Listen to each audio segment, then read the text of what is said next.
ever to stop releases in error. 48 hours later, another prisoner with a history of sex offences was released in error. 7 days later, and a fraudster is let out the very day he was sentenced to 45 months inside. And today, he admits that he's lost another prisoner that same day. They're LAMMY's lags, a whole new category of criminal who can just waltz out of prison despite having the strongest ever checks introduced by this Justice Secretary.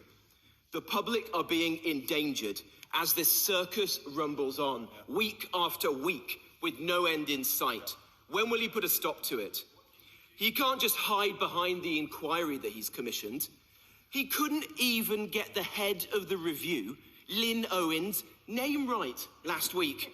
Anne Owens, he bellowed. Inspector of Prisons says that this has been caused, at least in part, by the confusion created by Labour's botched early release scheme. When he is here for Prime Minister's questions, he won't respond to letters. Well, perhaps that's because they weren't addressed to the Deputy Prime Minister.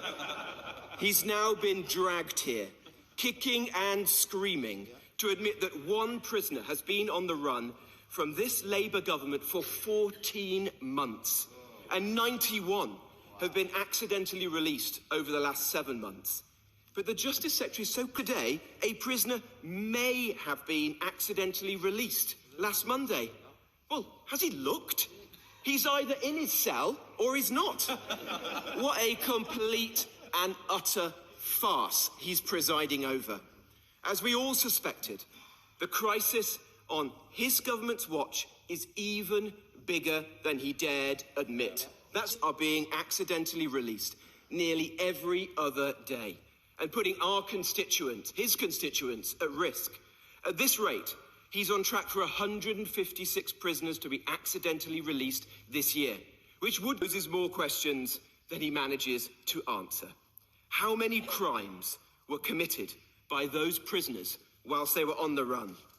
Deserve to know the truth. And this situation accidentally released in the last year, a 9-fold increase. The criminal justice system under his watch has been made to look a total mockery. In his own words, Mr. Speaker, it's time for him to get a grip or go. Yeah.